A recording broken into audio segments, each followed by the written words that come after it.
यह मुनाजिर साहब से जवाब इनको ही देना चाहिए था, लेकिन चूंकि आपने पार्टी को बीच में लाकर ऐसा आरोप लगा दिया पार्टी के ऊपर कि मुझको बोलना जरूरी हो गया।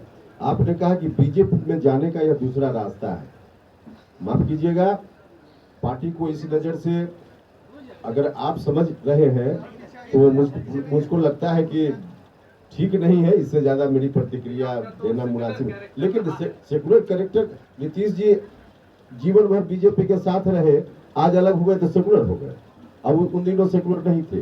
नीतीश जी तब भी सेकुलर थे, हम विरोधी अलग बात है, लेकिन नीतीश जी बीजेपी के साथ थे तो सेकुलर थे और आज भी सेकुलर है।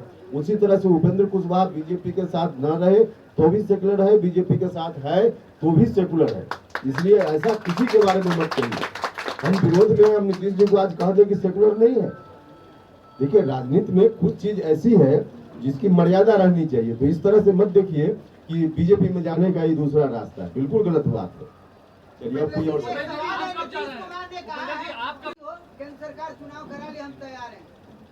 अरे वो तैयार है तो तैयार रहे, चुनाव तो अपने हिसाब से होता है। इलेक्शन कमीशन, केंद्र सरकार तो अपना अलग उसका विधि विधान है, उस विधि विधान से चुनाव होता है, उसमें इनके कहने से क्या होता है।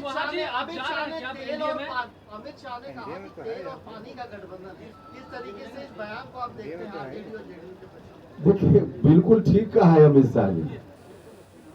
नीतीश जी आज कितना दबाव में वहां है। हम कभी कभी नीतीश जी का चेहरा देखते हैं तो मुझको अंदर से तरस आती है, दया का भाव आता है। नीतीश जी वहां सहज भाव से कभी रह ही नहीं सकते। वैसे लोगों के साथ नीतीश जी सहज भाव से कैसे रह सकते हैं जिनके खिलाफ नीतीश जी ने पूरा जीवन अपना लगाया, और एक बार नहीं कई बार। और एक बार तो ऐसी स्थिति बनी कि उनके साथ गठबंधन में रहते हुए ठीक उन्हीं कारणों की चर्चा करके नीतीश जी बाहर हुए उनसे, जो कारण आज उससे ज्यादा गंभीर रूप में है, फिर भी नीतीश जी को चुप रहना पड़ रहा है। भ्रष्टाचार का इशू उस वक्त 2017 में नीतीश जी ने क्या कहा था? आरोप जब लगा तेजस्वी यादव के ऊपर तो कहा कि पब्लिक डोमेन में जाकर तेजस्वी यादव बताएं कि क्या कहना है उनका, क्या सफाई देनी है। नहीं सफाई आई तो गठबंधन तोड़ लिया।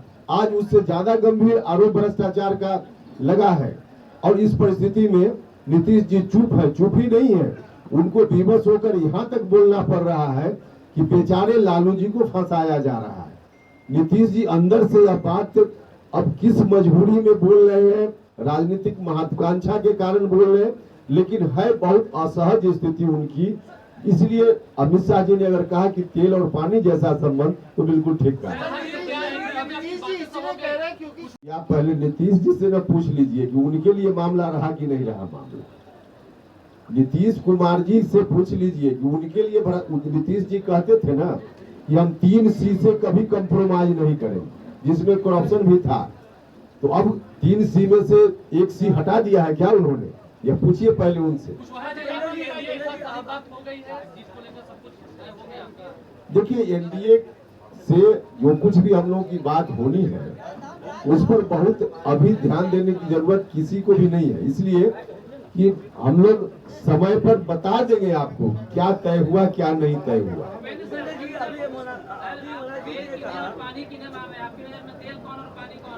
अरे भैया, तेल कौन है और पानी कौन है, इसका कोई बहुत अलग से विश्लेषण करने की जरूरत नहीं है। उससे क्या फर्क पड़ता है तेल कोई नहीं पानी। अगर एनडीए के साथ आते हैं तब आपका अगला स्टेप क्या होगा? देखिए, अब मेरी बातों का बहुत गलत रूप से अगर व्याख्या नहीं कीजिए तो हम तो चाहते हैं कि नीतीश जी वहां से जल्दी बाहर निकले, क्योंकि नीतीश जी जितना दिन वहां रहेंगे तो उनकी आयु कम होते जाएगी।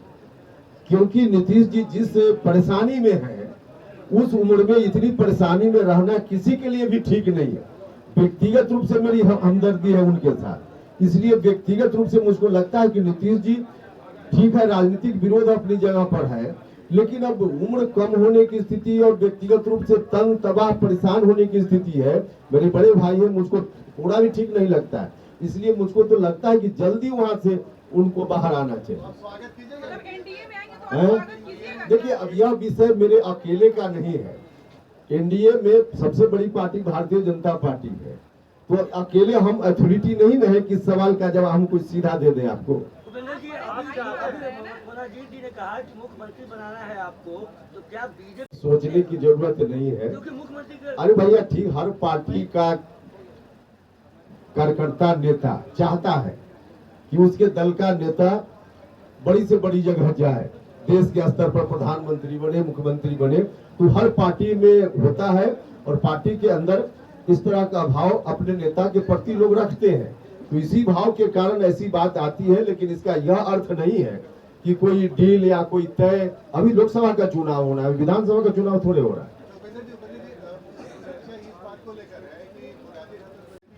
देखिए, निगाह की बात जहां तक है तो 40 लोकसभा क्षेत्र पर हम लोगों की निगाह है। एनडीए को 40 में 40 जिताना है ना, सिर्फ मुंगेर क्यों आप नाम ले रहे हैं? 40 जगह हम लोगों की निगाह है और 40 जगह एनडीए कैसे जीते, इस बात के लिए हम लोग लगातार प्रयास कर रहे हैं, संगठन का विस्तार कर रहे हैं, लोगों के बीच जा रहे हैं और 40 में 40 जीतेंगे, इस विश्वास के साथ जा रहे हैं। क्या